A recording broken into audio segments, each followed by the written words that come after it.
क्या स्थिति रही होगी वहाँ पर? देखिए, संघर्ष खूब किया, लेकिन मैं धन्यवाद दूंगा वहाँ बीमार में आज़ाद समाज पार्टी और तमाम नेताओं को जो हमारे साथ जुड़े, जिसमें बीएसपी के लोग भी थे, समाजवादी के लोग भी थे, कांग्रेस के लोग भी थे, आम आदमी पार्टी के लोग भी थे, एआईएम के लोग भी थे, जिन्होंने हमें समर्थन दिया और हमारी मदद की। किसान संगठनों में भी जाति के आधार पर बहुत सारी जातियों के लोगों ने, पाल, प्रजापति, कश्यप, जाट, गुर्जर, यादव, चौहान, त्यागी, वाल्मीकि समाज के लोगों ने भी एक मुफ्त हमें समर्थन देकर हमें मदद कराई, क्योंकि वो भी ऊब गए हैं। बहुत पार्टी, बहुत नेता उन्होंने देख लिए, लोगों नेता भी बहुत हैं, नीतियाँ बहुत है, लेकिन नीयत नहीं है। तो उनको पता चंद्रशेखर आज़ाद को मौका मिलेगा तो चंद्रशेखर करके दिखाएंगे, नौजवान है और वो भी चाहते हैं कोई नया व्यक्ति आके मौका मिले। उन्होंने मेरा संघर्ष देखा है। तो बाकी हेलीकॉप्टर तो रोज़ उतरे, मुख्यमंत्री 3-4 बार आए, जेपी नड्डा जी आए और समाजवादी के बड़े नेता तो 2-2 बार आए आखिरी दिन भी, लेकिन वो पर्याप्त भीड़ नहीं जुटा पाए। बसपा के भी बड़े बड़े नेता आए, हमारी जो बड़ी नेता जिनका हम सम्मान करते वो भी आए। एक उनकी पार्टी में नए नए जो है नौजवान एक नेता तैयार हुए हैं, विरासती नेता, सोने की चम्मच लेके जो पैदा हुआ, वो भी आए। सब आए, लेकिन जनता हमारे साथ थी और जनता का आशीर्वाद के बिना कोई भी नेता आगे नहीं बढ़ सकता है। तो जनता हमारे साथ थी, उनका आशीर्वाद हमें, इसलिए हम लोग आगे बढ़ रहे हैं, ऐसा हमें भरोसा है।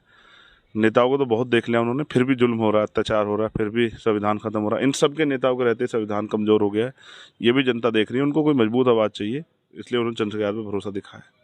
अच्छा, अब क्या कुछ प्लानिंग है? जो चरण बचे हैं उत्तर प्रदेश के अंदर, क्या रहेगा कि आप कहीं इंडिया गठबंधन के खिलाफ तो कहीं अब प्रत्याशी नहीं उतारेंगे या प्रचार प्रसार करेंगे कहीं जाकर, या एनडीए के खिलाफ? देखिए, एनडीए से मेरा कोई वास्ता नहीं है। इंडिया अलायंस के लोगों को मैंने बहुत समझाया, लेकिन वो जब मेरी व्यक्तिगत मेरी सीट पे मदद नहीं कर पाए तो वो हमारे लोगों की क्या मदद करेंगे। तो मैं तो पार्टी का एक ईमानदार कार्यकर्ता हूँ, समर्पित। पार्टी का जो आदेश होगा हम लोग उसका सम्मान करेंगे। कई जगह पे हम लोग लड़ रहे हैं और कई जगह पे हम लोगों ने लोगों को समर्थन किया, जैसे हनुमान बेनीवाल जी को हमने वहाँ, मेरे अच्छे साथी ने समर्थन किया।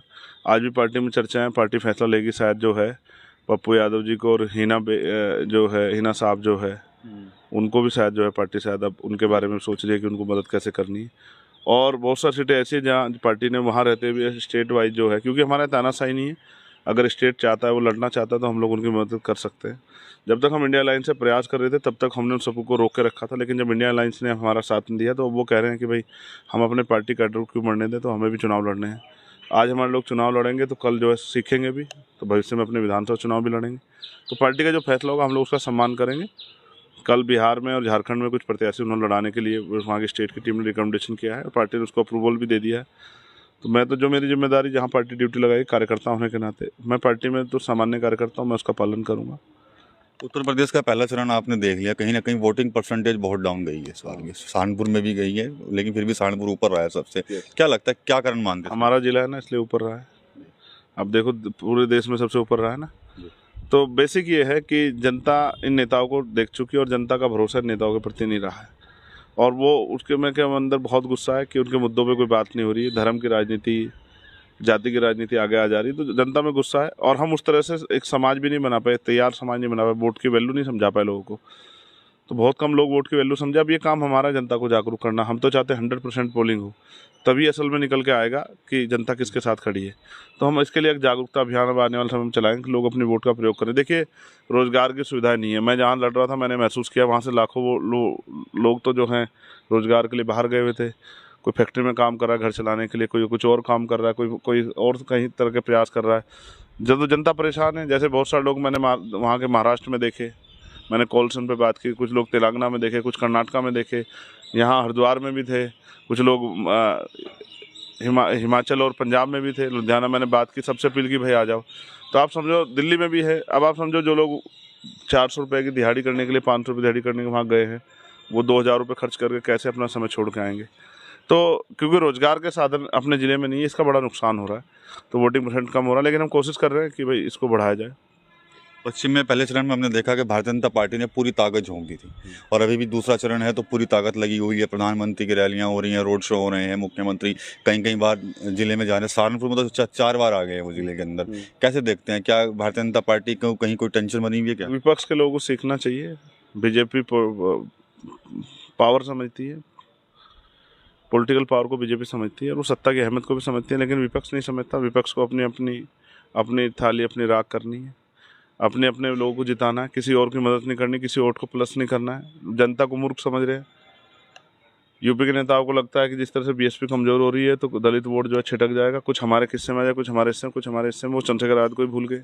उनको नहीं पता कि एक मजबूत सशक्त आवाज़ चंद्रशेखर आज़ाद तैयार हो रही है। अब देखो मुझे हराने के लिए कितना प्रयास किया गया, जबकि चाहिए था कि मेरे जैसे व्यक्ति को साथ लेकर पूरे देश में भाजपा को रोकने में मदद करते, मेरी मदद लेते, मुझसे काम लेते, लेकिन नहीं लिया गया। इसका मतलब ये है कि उनको मुझसे कोई इनसिक्योरिटी है और वो भाजपा को हराने के लिए लड़ रहे हैं, वो अपनी पार्टियों को आगे बढ़ाने के लिए लड़ रहे हैं।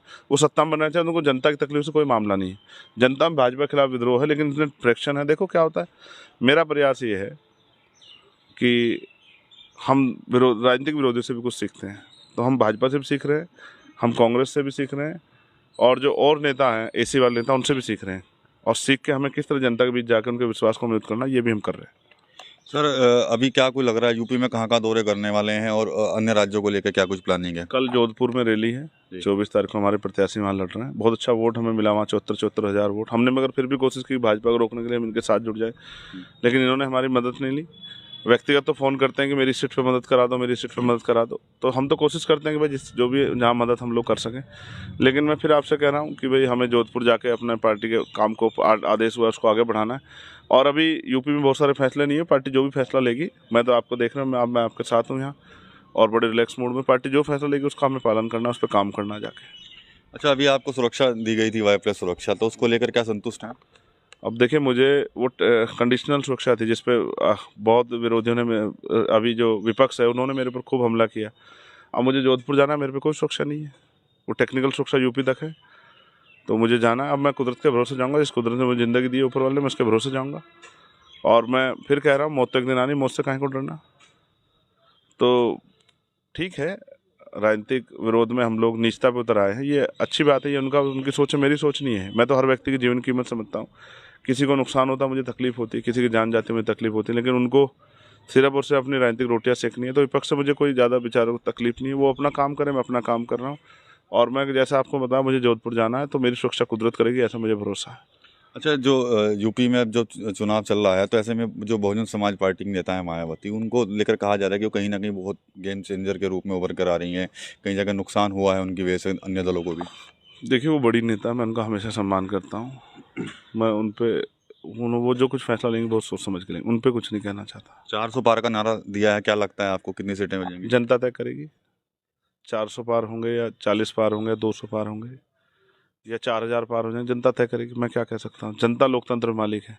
जनता बहुत परेशान है, ये सच है। विपक्ष अगर अच्छा प्रयास करता तो शायद भारतीय जनता पार्टी 200 सीट पार नहीं कर पाती, 150 सीट पार नहीं कर पाती। लेकिन विपक्ष ने जिस तरह से अपने अपने बारे में सोचा है, और वो नहीं चाहते कोई मजबूत आवाज़ उठे, इसका नुकसान होगा, मुझे ऐसा लगता है। तो विपक्ष पर भी कहीं ना कहीं आरोप जो है चंद्रशेखर आज़ाद की तरफ से लगा है। साथ ही साथ क्या कुछ प्लानिंग है अगले चरणों को लेकर, उसका खुलासा भी चंद्रशेखर आज़ाद ने किया है। टीवी9 यूपी के लिए सहारनपुर से